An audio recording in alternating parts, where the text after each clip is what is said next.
Ambos defendem que plataformas como Netflix, Prime Video, Max e Globoplay paguem a Condecine, a contribuição para o desenvolvimento da indústria cinematográfica nacional.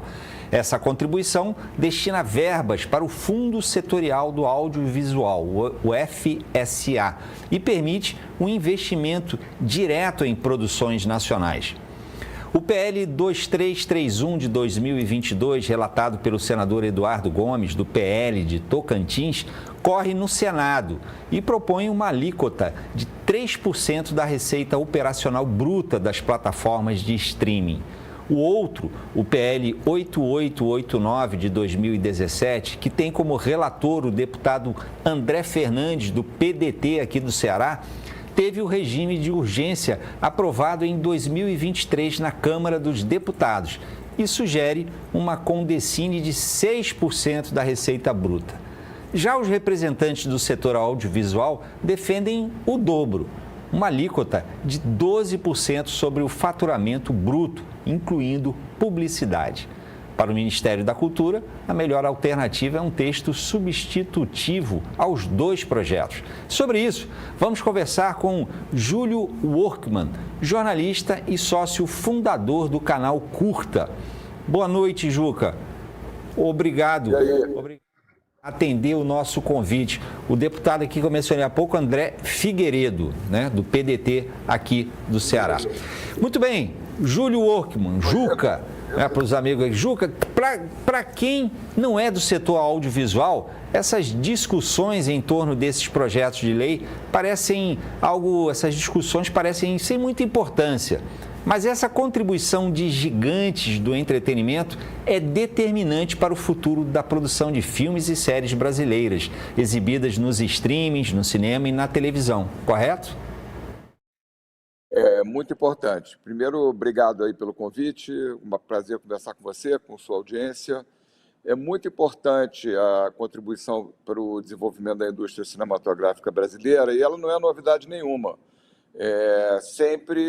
Desde sempre, a bilheteria dos filmes estrangeiros que financiava uma parte da produção brasileira, que fez a história do cinema brasileiro.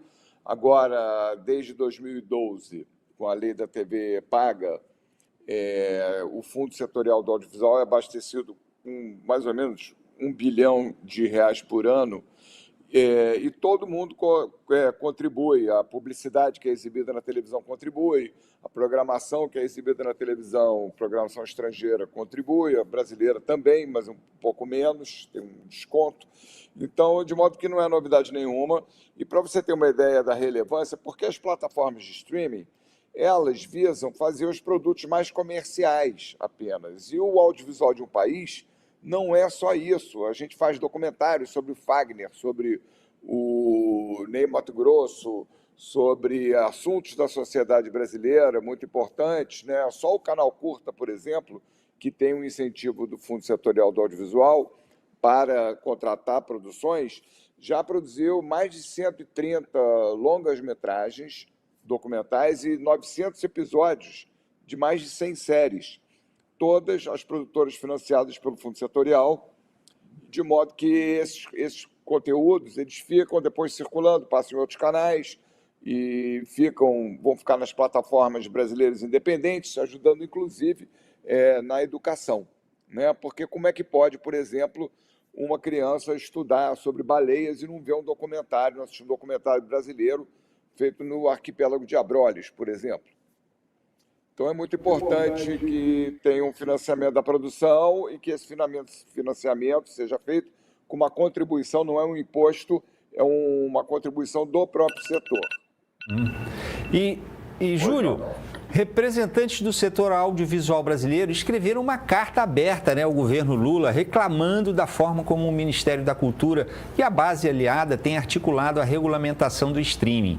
Segundo o documento, o governo tem se mostrado favorável a propostas de regulação que distorcem as premissas da soberania nacional e minimizam a importância do mercado brasileiro. A carta diz ainda que a falta de compreensão dos poderes executivo e legislativo sobre a importância do setor podem fazer com que o público brasileiro vire em breve um mero consumidor da indústria cultural estrangeira. É isso mesmo? Olha, é bastante importante, porque mesmo esses dois projetos que estão tramitando no Congresso, eles são muito tímidos, né? Um propõe 6%, o outro 3%. Sei que os países que cuidam mais da sua cultura, como a França, na França a tributação das plataformas globais de streaming é 20%. Uma parte vai para o fundo setorial, e a outra é 5%, e a outra parte, os 15%, são investimentos diretos feitos pelas plataformas, elas que escolhem os filmes que vão investir, as séries, mas tem que ser séries de produtoras independentes, séries independentes, que o copyright, né, 51% dos direitos da série vai ficar com as produtoras brasileiras, e tudo isso, de modo que esse percentual é muito baixo, que está no Congresso, e essa ideia de 12%, o dobro, né, foi formulada pelo Conselho Superior de Cinema, que estudou bastante a situação e sugeriu que no Brasil seria adequado 12%, mas a gente vê pelo mundo territórios, países com muito mais, com uma tributação, não é bem uma tributação, né, é uma exigência que se invista em produções nacionais. O Brasil tem uma história interessante, que é a indústria da música, não sei se quem é mais antigo se lembra que, uma época, as rádios brasileiras estavam tomadas por música americana batistaca discoteque. E aí foi feita uma lei que exigia conteúdo local, 30% de conteúdo local nas rádios. E houve uma outra lei que financiava as gravadoras a produzirem fonogramas brasileiros. E, rapidamente, a música brasileira se tornou hegemônica e passou a ser exportadora e na balança comercial. Então, eu acho que é um exemplo muito parecido. Evidentemente que as plataformas globais, todas americanas, elas estão junto com os estúdios americanos, eles têm interesse em que se assista ao máximo possível o que eles produzem, né? Mas não é certo. Um país como o Brasil, um país grande, né, tem que ter o seu próprio mercado, a sua indústria audiovisual autônoma e soberana. Como tem todo mundo, né, praticamente, inclusive nos Estados Unidos, né? Todos esses países costumam ter as suas regras de proteção e incentivo à produção cultural local. E, Júlio, os dois projetos, né, esse que a gente falou do deputado André Figueiredo, aqui do PDT do Ceará, e do senador Eduardo Gomes, do PL de Tocantins, esses dois projetos, eles tratam também das chamadas cotas de tela, né? Ou seja, a quantidade de obras nacionais exibidas pelas plataformas de streaming, algo bem comum em outros países, como a gente estava falando, não é mesmo? Também os países europeus também definiram cotas de conteúdo local, conteúdo europeu e conteúdo de cada país.